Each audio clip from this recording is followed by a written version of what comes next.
Yo, what's going on, man? It's your boy NuFace. We are back live at Georgio's with another special episode of the NuStyle. And I always say this, man, you never know who's gonna pop in, but today I got a very special guest, man. Somebody that's been putting on in the music industry for a long time, man. You know the music, you know the vibes, and he been doing something a little extra, man. He's been on movie screens, but we're gonna get into that, man. We got the one, the only Roscoe Dash in the building. My guy. What's up, man? How you doing? Man, I gotta say, I haven't seen, it was a while where, musically I was already listening to you, but maybe this past 3 years, man, you've been back outside. You've been back on the grind. Man. You've been on the algorithms on the YouTube. I see your face up there. You've been in movies. We actually did a movie together. Yeah, come on now. Talk it, pop it, man. So in Atlanta United.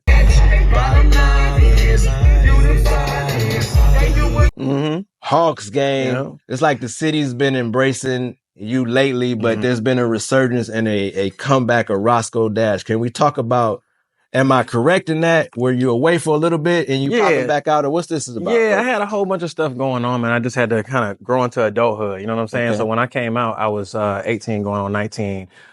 Very green and naive to the game, but just had a super big infatuation and love for music. You know what I mean? And I felt like this was my shot. And who knows? At that point in time, I felt like you only get one. Now I know that it's about reinventing yourself and being able to keep it going. You know what I'm saying? So I just had to grow into it, man. Go through fatherhood, get all the old contractual stuff together so where I can get back and do what I need to do and be able to take care of my people too. And luckily, you, like you said, that worked to your advantage. Absolutely. At least you're young. Imagine if you started later. Man, you've been in here 50, 60 years old. I'm gonna give this one more try. One more shot, yeah, for sure. Give this one more shot. So let's take it from the very beginning. And we're gonna act like, man, you just back out here, man. First of all, Roscoe Dash. Where did that name come from? Oh man, I went through so many names trying to come up with Roscoe Dash. A lot of people don't know that, except for Travis Porter. Travis Porter knows because I was with them when I was trying to figure out what my alias was going to be, because it was Young ATL at first, but I was like, man, it's so much bigger than that. What I'm doing is so much bigger than just a name that would just keep me in Atlanta. You know what I mean? So I needed something that was brandable, that was marketable and stuff like that. And we went through a slew of names, and then I was like, man, I'm not talking to y'all about this no more, because when you're with your boys and you're trying to come up with something like that, it's going to turn into some joke. Oh my God, boy. So I'm like, all right. My name with them actually was Spook for a long time. They still call me that sometimes. I've seen Bo. Yeah. So I went back to the drawing board, man. I went home and I kind of did some research online, and I'm a big Marvel guy too. So I went back and looked up all the Marvel and DC superheroes and their alternate identities, and I just made a little cross reference until I found something that worked. Wow! And this before we had AI, so I had to figure it out. Yeah, and ironically, our guest that just left is Clayton English. He's in the Marvel films Hawkeye. Yeah. Okay, cool. So again, Marvel. So you're a Marvel fan, and you came up with the name. So prior to that, and before getting in the music game, what were you listening to, or what were the artists that you were seeing coming up and listening to that maybe inspired you to get into rap? Man, when I tell you I'm a fan, my music catalog is so diverse, bro. And I guess because my thing was, we used to go to Earwax. My brother was a DJ. Yeah, he was a DJ and a producer. So, I took a lot of free rides to the, go get the DJ Jelly mixtapes and, the old camp joints. Yeah. But really, if I had to do the artist thing, I think I loved going and getting the album so I could read the booklet and kind of just, and not only for the credits, but just to learn what the actual lyrics of the song were. Cause so many, back then music was way more feel good. It wasn't so based around the algorithm of what's going to sell and stuff like that. So it was just all feeling good. So you would almost skip past the lyrics and be singing something the wrong way for years before you actually knew what it is. Yeah. So I used to get the booklets to do that. So D Block, man, DMX, Andre 3000 and Outkast is my number one always and forever. But very diverse, bro. The Styles P stuff, the Jay-Z, Tupac, obviously. And I also went up and came up on some R&B stuff too. Brian McKnight, Gerald Levert, things of that nature and stuff too. So I'm very multifaceted. I think that's where the blend comes from that we got Marvin Gaye and Chardonnay and stuff.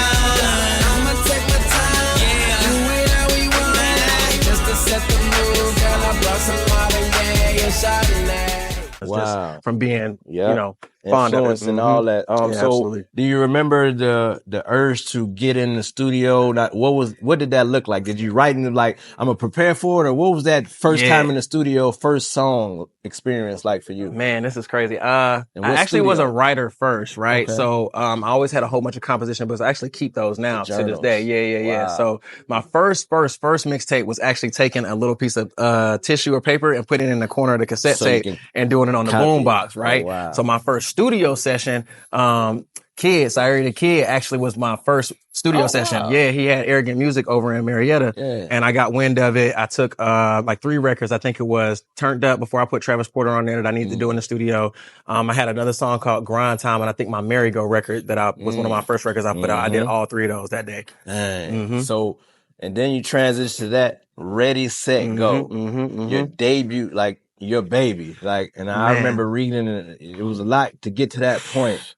But when it finally came out, what did that feel like in that experience? And, you know, man, like I said, I grew up on the booklet thing, you know what I mean? So being able to have my own at that particular point in time was like monumental for me, in my artistry, and just let me know that I was headed in the right path. You know what I'm saying? So I still have a few of those too that I autograph and just keep put up just so I can have them. But it was, the feeling was surreal, man. Like I can't even lie to you. And I think even with everything that happened with the, original project, I think that it all just stood as a stepping stone to be able to get to my next batch of music. You know what I'm saying? So, and then, oh, hold on. Leo, we tape. And then, again, the music, man. One thing I personally, you talk about finding an identity. You go to Marvel Comics, but the hairstyles, like ahead of its time. First of all, who was your barber? Man, to be honest with you, it was Bobby, right? So I gotta tell you the story. The first mohawk I ever cut, bro, I did it myself in the mirror, right? And I did it because everybody had like the super pointy mohawk, which I ultimately ended up getting at one point anyway, right? But it took me a long time to actually like get to that point, and I wanted to have a stencil of like what I was trying to create beforehand. This is like, were you looking at pictures? Yeah. So I was kind of like just doing it that way, and I get in the mirror and just kind of do it myself or whatever. But ultimately, I went to Dollar Bill first, off of Candler and Western Chapel. Then I ran into Bobby World, and Bobby World turned me up as far as putting the glitter in. And when I tell you, bro, for anybody who's wondering, it hurts. Like every time it hurt, bro. It's like getting a tattoo in your head. And how long did it like last? Cause I mean, it just depends on what we was doing. And was it for shows and videos only, or were you like every day? Man, I need you. It just depends. Cause like sometimes we would have those runs where we was doing interviews and stuff every day, or we was shooting 2 or 3 videos in a week. You know what I mean? So for that, I would have to go get it chopped up. Oh my goodness, bro. Like, Bobby will tell he probably gonna laugh when he see this. Like, he was over there flinching and everything the whole time. The clippers be so hot, bro. I don't know how he was holding them that long. He's a legend in the Crazy game, man. Big shout out to Bobby's World. Cut the legend, Shorty Low, you know, you name it. He be on video sets and everything like that. And talk about the landscape of Atlanta when you came out, like, cause you know we got trap, we got crunk, we got snap, we got the gang. And like when your music came out, that's what I love. Artists like yourself, you're able to not be like everybody else. And so you kind of split the mode of everything else. But for you personally, what was the landscape where you was out, where you was like, okay, this is who else was out, you know, peers, so to speak. Who were these artists that you seen at the shows that you were performing at as well? Well, I was real big on like moving around a lot and just getting the best of all facets of the city. You know what I mean? So I had times when I would go pull up on DJ Blue, and MMI was there before I was actually a part of MMI at that point at Club Cali. I used to go out there. I used to do Club Miami from time to time with Jay Nix and E.T. And there was times when I couldn't even get on the stage. I ain't gonna get into it on there, but there was times before my song even was my song. You know what I'm saying? I couldn't even had to be there. You feel me? So, but I really just kept my nose to the grindstone, bro. Texano days, Mariachi Monday, stuff like that. And to answer your question about the peers, it was like Waka, the Slim Duncans, Travis Porters, K-Camp was even around then. Sean Teasy was up right before I got my shot. So it was like a lot of different people that, you know, some are around still and some aren't, you know what I mean? But what I love to do is just take the things that I really appreciate about the sound itself, being a fan of music, and just kind of creating hybrids and lanes that I see people are scared to feel. You know what I'm saying? So if I can sing, I felt like I was one of the first people at least in a futuristic setting, to like sing over 808s and stuff in the club. You know what I mean? So, and creating more, anthem style music and stuff like that, which was turned up. So that was a lane that, although we had Crunk, although we had like, you know, Trillville and all these other people, which I'm heavily influenced by at the time. You know what I mean? I wanted to take it and do something different. So I said, what if T-Pain clicked up with Trillville for a day? You know what I mean? Like, let's do something like that. So that's kind of where my style kind of came in. You know what I mean? So. And most recently, I went to Patchwork Records. I go there because I'm doing ironically, an exhibit for Earwax Records. And I'm getting plaques to put in Earwax. So you shouted out Earwax. I did an exhibit in there. But I go in there. He's like, NuFace, you know I mess with you. This plaque just came today. And it was No Hands. Boom. Listen to this track.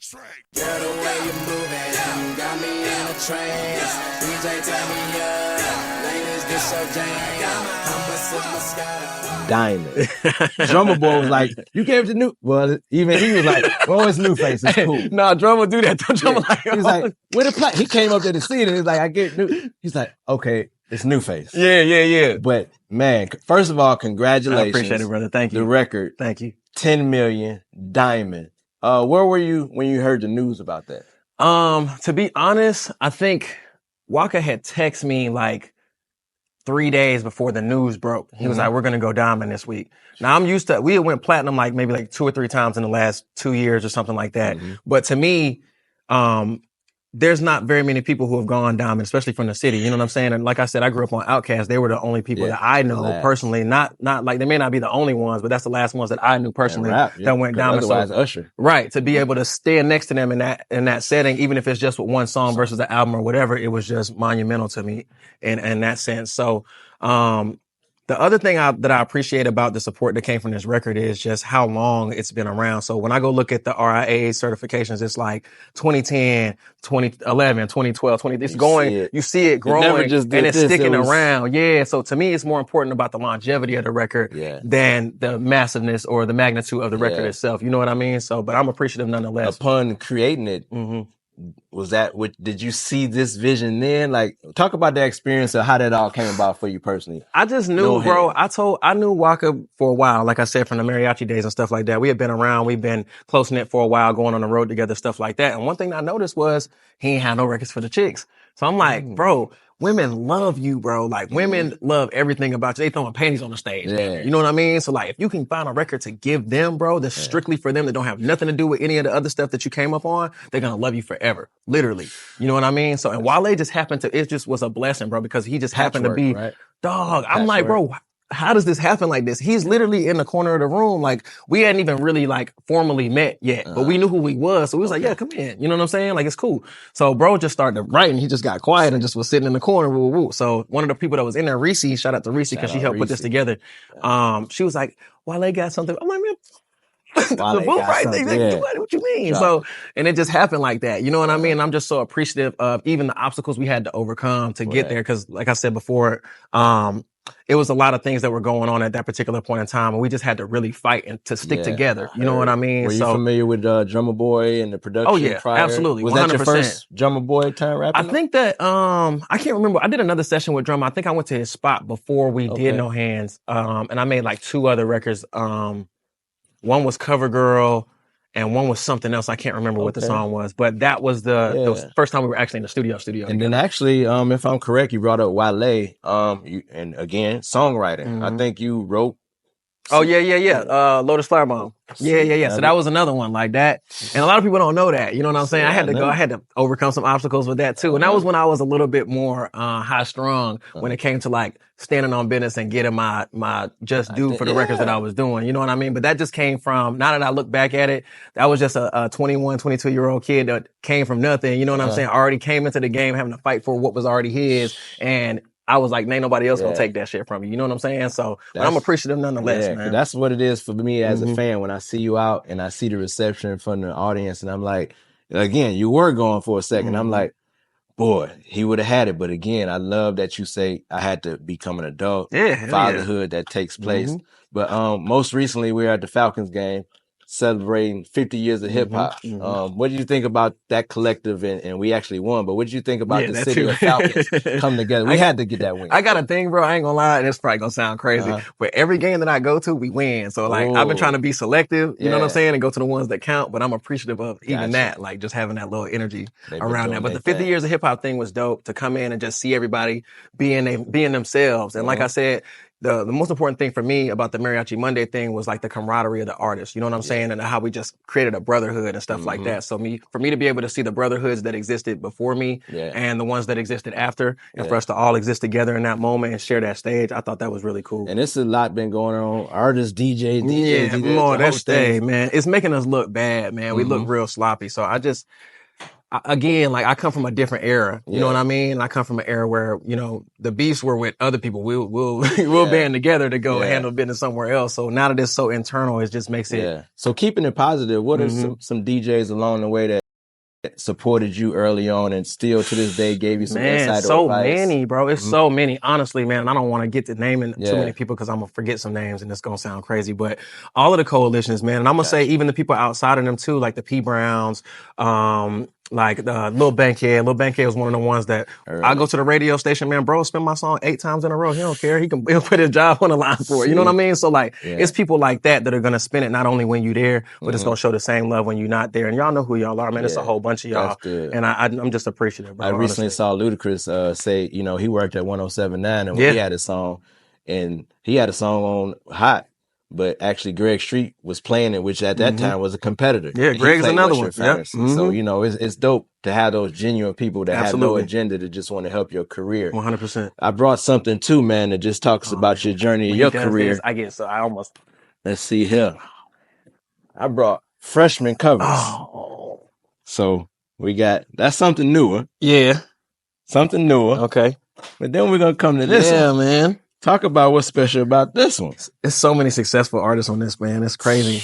There's so many like number ones on here. It's wild. Like, so talk about getting a car for this first of all, and then experience. I ain't gonna lie. I was kind of like when I first got this, bro. I was like in my bag a little bit. So I was like, man, I've been out for 2-3 years already. It was taking them so long. You know what I'm saying? I should have been with this class or that class. Yeah, but I ended up just spinning it to a positive, man, and just being appreciative of the fact that I got to be on something like this with so many great people.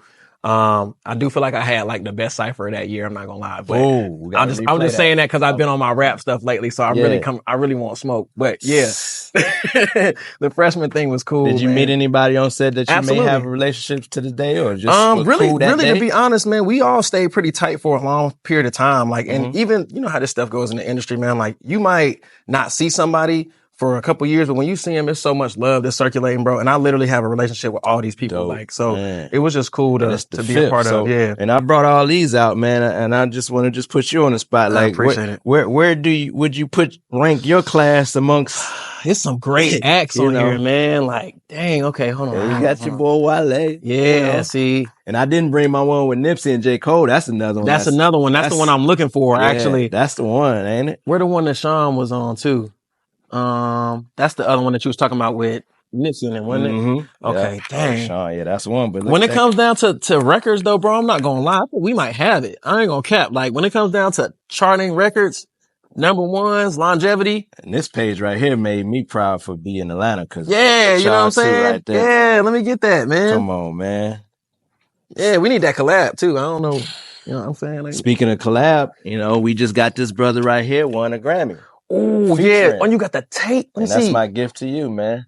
And that features Andre 3000 and Future, man. You see what I'm saying? He be knowing. I don't know how he know. I don't know if he got like God's eye at the crib. He locking it to the Grammy winning album. Yeah, right, big shout out to my boy gift Mike, to you, man. I appreciate featuring that. you and Future to help manifest. That. Man, that's fine. You know, to be a freshman, you know, at the end, I'm gonna have you autographed that. Absolutely. But let's see. We got singles. We just gonna say all the way turned up. We got Sadiddy. We got a good night. We got the No Hands. Now we're gonna talk about this record, Big Sean's, Marvin Gaye and Sean. Oh, that's another one I forgot about. That. So talk about how did that come about and linking up with Big Sean. Man, the crazy thing about that is I was doing these writer sessions for a while, right? For Atlantic, and I would just go up there for like a couple weeks and get with Mike. This one, you got to be like that to get Mike to come into your room now. Okay. So, but we used to go up there and do that. And then, I think Marvin Gaye and Chardonnay came from a session that I was working on for like Flow Rider Records, or maybe it was like, for what's the first album that T.I. did when he got it? It was the T.I. versus CRP, or was it? Oh, when he got out. Yeah, it might have been King. It was for one of those projects. We was trying to nail some records down and try to get a placement on there and stuff too. And it just came about like that. So fast forward like 2 or 3 years, I get my first writing session with Ye. And this came after I got new management. I was signed to Geffen at the time. Oh, wow. Who managed like a whole bunch of them. They managed Wayne, Drake, Nicki, all of them. So they're the ones who really put me in the writer seat for real. Yeah. So they took me up there. We went to the Mercer, the famous Mercer. And I remember Ye, it was a room full of, it was like Billy Farnsworth. I think Don C was in there, Kid Cudi, Pusha T, a few other people too. I don't want to miss nobody, but the main thing about that was we have these round table meetings where we like play music and stuff like that. So bro played like a few records. I think he played No Church in the Wild. I was blown away by it. It's like the first time I heard it. Yeah. Before it was even done. Motion picture, stuff like that. And then he pulls the aux out and hands it to me. He's like, yeah, let's see what you got. And I'm like, bro, what am I supposed to play after that? You know what I'm saying? So Marvin Gaye and Chardonnay was like my second record before it even got to the verses. When it got to that first little he was like, give me this. So fast forward, worked on a whole bunch of other stuff. I went home maybe 2 weeks later, the song debuted with Marvin's Room, and it was a Big Sean record. And made history once again, man. Yeah. And talk about making history, man. And coming back out, you've been doing something else, engaging again. We talk about movies and acting, man. So talk about how that came about. You out here getting your acting on, Shout out to June, man. Shout out to King June. I really just come from that era, man. You know, we come from that era of like, one thing I miss is when our culture was all the way across the platform. You know what I'm saying? So you would have Nas or Cameron or whoever else killing it in the music, and then they turn around and get into the films to push the culture that way too. You know what I mean? And still get their personality off and things of that nature, embodying the people who influence them or even influence their music and things of that nature. So for me, this is like my version of that. You know what I'm saying? Just getting into these different roles. I done played a rapper in a movie. I done played the scammer in a movie. I done played the club promoter. So just getting in different hats, man, I think is cool, man. Shout out to June too, man. Shout out to Don P. I don't know if you know. You see, I'm Little John coming soon. Yeah. Don't let, he talking about me being an actor. Don't let my dog fool you, man, because everywhere I'm at, he there too. And we talk about, we here live in Atlanta, man, and relationships is key. We live here at Georgio's in Buckhead, man. Talk about, show dates while you were in Atlanta. Where were you shopping at? Getting your gear before show day, were you? Man, it would just depend. We was real big on H&M and stuff like that back then. So like Lennox or even Saks Fifth and stuff like that, but not for like the high end stuff that everybody would want. You know what I mean? Like we going in there to find the little knick-knack stuff to just make us different. You know what I mean? That was the whole thing. So, we even did like some Forever 21 and stuff like that wasn't around then. So we was doing like H&M, American Eagle even, Urban Outfitters. Were you in the category Black boy, white boy?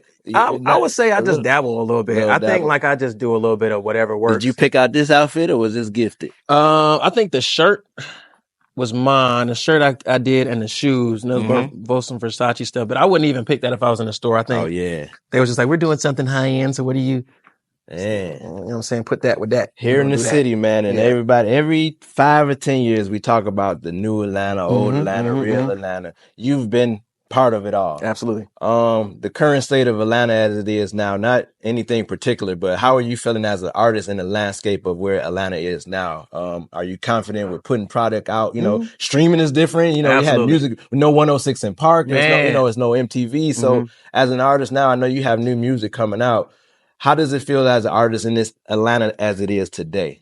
You know what? I feel good about it, man. I ain't even gonna say anything negative. I think that we're in a great place to be able to grow, and I think that's what's most important. You know what I'm saying? So, even when I hear artists, like when I go to the club, which I don't go to the club too much, but when I do go, I go to listen. You know what I mean? So even when I hear the Sexy Reds or, Thug was one of my favorite artists just as far as diversity and stuff like that. So I can't wait for him to be able to get back to that as well. But for me, man, it's always about listening to these artists and wanting to hear the next level of where they can go. You know what I'm saying? Which is why I appreciate Thug's music so much, because he's done a lot of different facets to his sound. So I would love to hear what that sounds like for Sexy Red. I would love to hear what that sounds like for like the Ice Spices and even the other people that are, doing their thing on the up and coming. So, in the city, even if I had to give some names in the city, I really like, Moo's music right now, Still Pay Moo. He always come with something that's, so I appreciate that. And then, you know, we got a project that we working on for the Streets R Us 2 thing with Travis Porter, Waka. Okay. I'm gonna be featured on that too. So I can't wait to just get back with the guys, man, and bring fun back. You know what I'm saying? So that's really what it is. Back and again, relationships. Most recently seen you do the opening for Atlanta United. Yeah. Talk about, you know, getting a call from a powerful league or organization like the Atlanta United soccer team and be able to welcome their crowd and their audience and expose your music to them, man. It's dope to see people absolutely. You had a rocking out of underground Atlanta, man. It was so fun. Talk about still being relevant and being able to do what you do to this crowd to this day. How does it feel as an artist? Great, man. Shout out to Sid. Shout out to my dog EU. Who I also just did the Red Bull Culture Clash with EU. So yeah, man, like you said, it's about relationships, bro. And I'm just happy that I've been able to keep my brand where it needs to be able to just be in all these different rooms and have a seat at all these different tables. You know what I mean? So, one thing that I've been focusing on this year is just being diverse. So not just with the acting versus the music thing, but even doing like these halftime games and things of that nature because the kids are there. And so that's a perfect opportunity to be able to reinvent yourself. You know what I mean? So, and to find out what works because they're going to be the purest version of fan you're going to get. You know what I mean? So. And what do you think about, we were just talking about, the Super Bowl's coming up.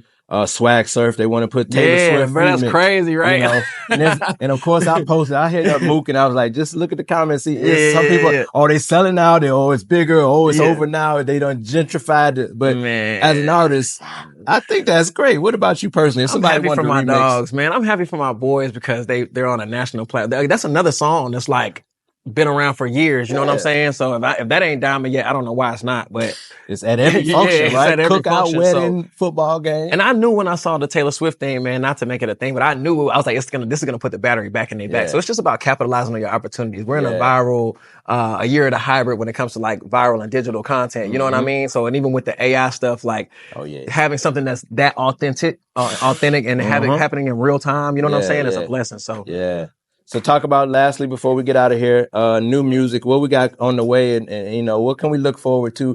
2024 is a new year, new Roscoe Dash. I'm sure it's on the way. Give them something to look forward to, man. Man, I'm active on all platforms, man. I've been even getting in my gaming bag too. So if y'all want to smoke on that, y'all can come holler at me on the Twitch. It's at Roscoe Dash Online.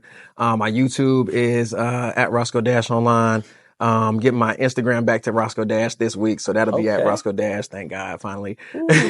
We just gonna keep dropping, man, and hitting y'all with a whole bunch of new content from various angles. So whether it's unreleased music, whether it's snippets to new movies or new short films we doing, whether it's the gaming stuff, whether it's the new music itself, make sure y'all stay tapped in. We got a new single out right now called Twirl. And the last one's called Rinse and Repeat. Both of them are bangers. So go check them out. That's the one I've been playing on repeat. And you talk about streaming too. Casanat is going viral with doing and making great money. T Grizzly transitioned from being an artist. Most recently, man, was been going viral. 21 Savage in the car. Oh my goodness, bro. The Savage. But you seen him turn around and spin and sell the dice in the cars the next day, man. Perfect, right? Perfect. So you know what I'm saying?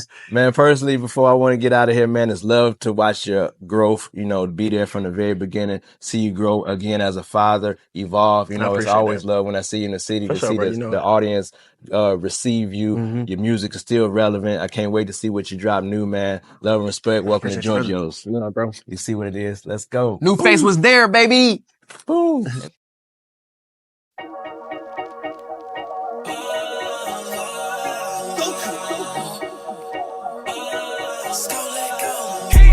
that money, looking for a broad who can shake it for me. I can think of more ways you can make this money. Drop it down low, hit the basement for me. No, she ain't mine, but she take that from me. Run me every time, make a play for the money. Seen the red flags, but she stay for the money. Hit the stage, money falling like she pray for the money. Look at how she twirling, yeah, special girl, yeah. Start a whirlwind, so let's get to swirling, girl. Shock the world, and look at how she twirling, yeah. Tag your girl, and so let's get to swirling, girl. Me, her, and the money have a orgy, yeah. Looking down on you from the 56 story, yeah. Dollars give a coochie different type of euphoria, yeah. Rings on me look like big shot Oreo. She love me, she throwing it for I ain't pay her. We all grown up, but she show intel. The way it poke out is like she throw it in braille. Climbing to the top, then she drop like yeah. Different type chip, man, knees don't stay up. Dollars rolling off my fingertips like layup. She reach for the sky like she bout to pay up, but it's a whole business start up in the air. You never do better, I got my shoe in it, I'm on your top. Sewings and gluing when I hit the spot. I'm wrecking whoever Franklin's Grant. Jackson's them blue letters, climb up a mountain, I know what to do with her. I catch them all, black and white Cruella, look how it fall. This is like new weather, she ain't my bra, I'm just her. Take that money, looking for a broad who can shake it for me. I can think of more ways you can make this money. Drop it down low, hit the basement for me. No, she ain't mine, but she take that from me. Run me every time, make a play for the money. Seen the red flags, but she stay for the money. Hit the stage, money falling like she pray for the money. Look at how she twirling, you a special girl, and